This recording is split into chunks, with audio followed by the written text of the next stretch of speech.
Bradford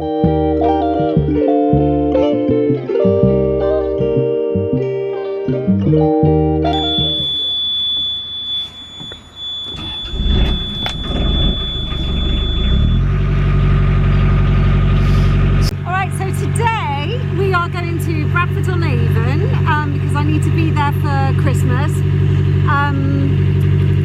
but first of all we're going to go over to the services and actually do the toilets and fill with water. Cool. Yeah. Would you mind casting off the front? Let's try and get out and then sort of reverse in maybe.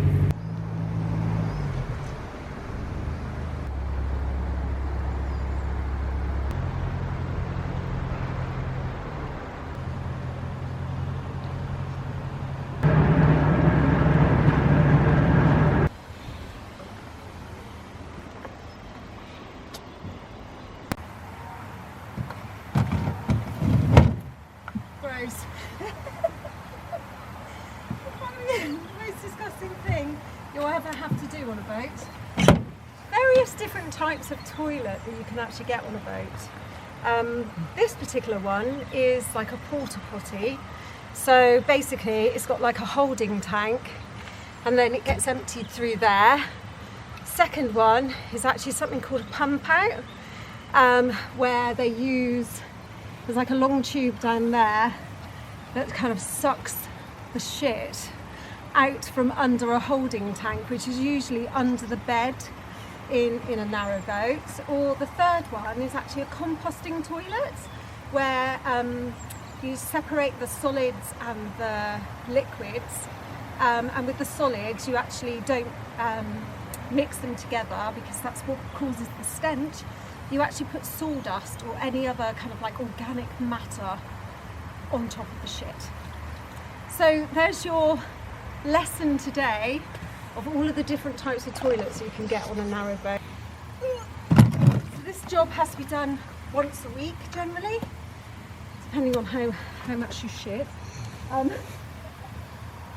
What I might do is get the wheelbarrow. Alright, so once this is done, and there's also a whole bucket.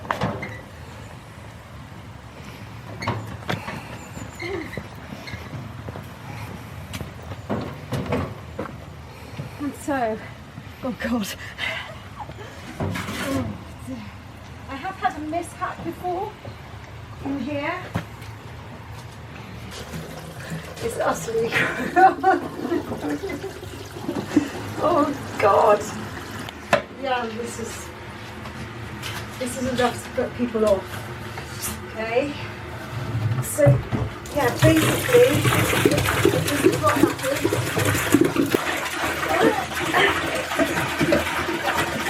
Oh, so gross. Honestly. Oh fucking hell. Wash it out. And then I should have some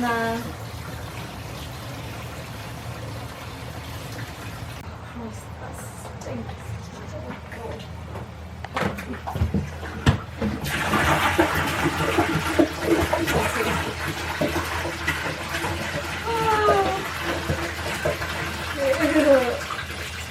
Normally you have like something called Elsan Blue, but I've run out, so I'm going to shove this in. Make it smell like midnight blues. Yes, ma'am. Oh. Very.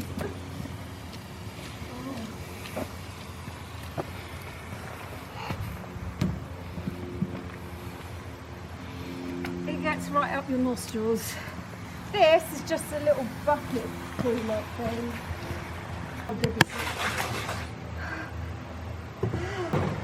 Job done. So, in fact, it doesn't really take that long. It's just an absolutely disgusting job. If you've got a weak stomach, I would not recommend.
we get out and around here, we're going to cross over the Avoncliff Aqueduct.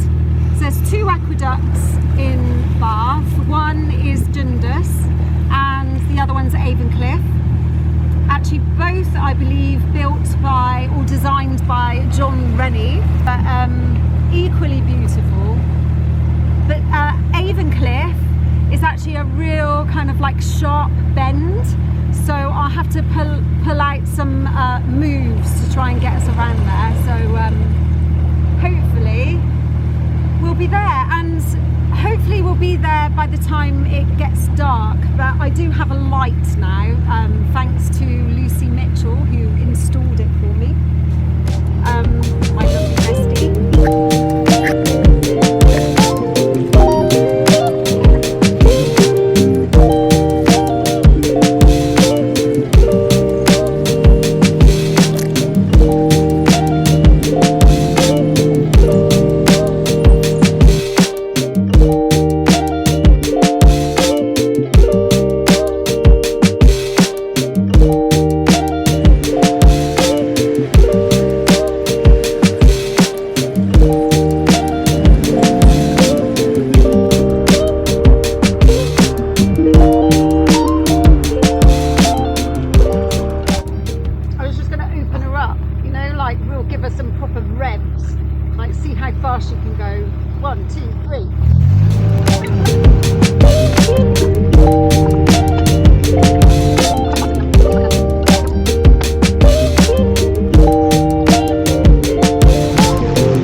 I've got a light on the front, so it should illuminate.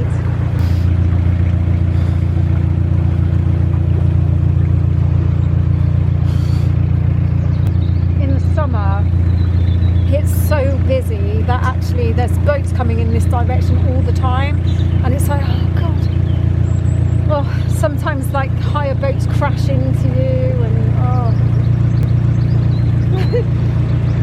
They only get like an hour to learn how to cruise a boat, literally, and then they're let out on their own. So the situation is, it is now well, it's dark now, so I'm cruising the boat in the dark. We're actually quite close to where we need to be to moor up, so we're just going to keep an eye out for Kiki and Natalia's boat, I think. This light is really good, but also your head torch is awesome. Yeah. I suppose we could have pulled over, but I thought, nah, let's have a bit of an adventure. Have you ever done this kind of stuff? So I did go once down a lock in the pitch black, and I didn't have a light. Oh wow. Yeah, so my friend actually, Rosie, held a mobile phone light. Mobile phone light? Yeah. When you're going through the lock? Yeah. I did hit the wall, but actually that was the only kind of like mishap. Could have been worse. But I do like, you know, I like to do kind of like adventurous things. I noticed that.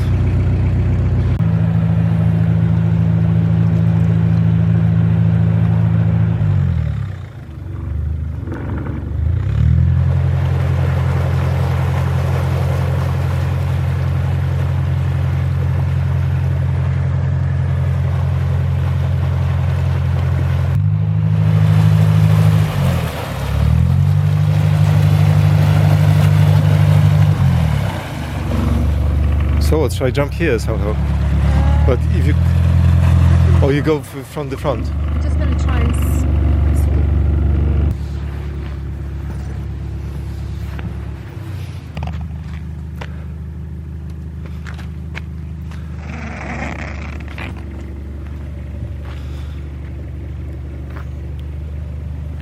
Go for it. Alright, cool. Gotcha. Okay, so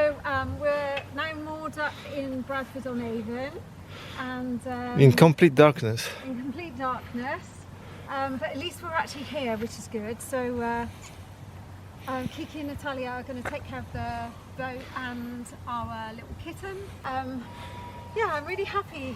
And Jan was an amazing first mate on the boat. Well done. And now we're going to have the last Lindor chocolate to celebrate. Chocolate of victory.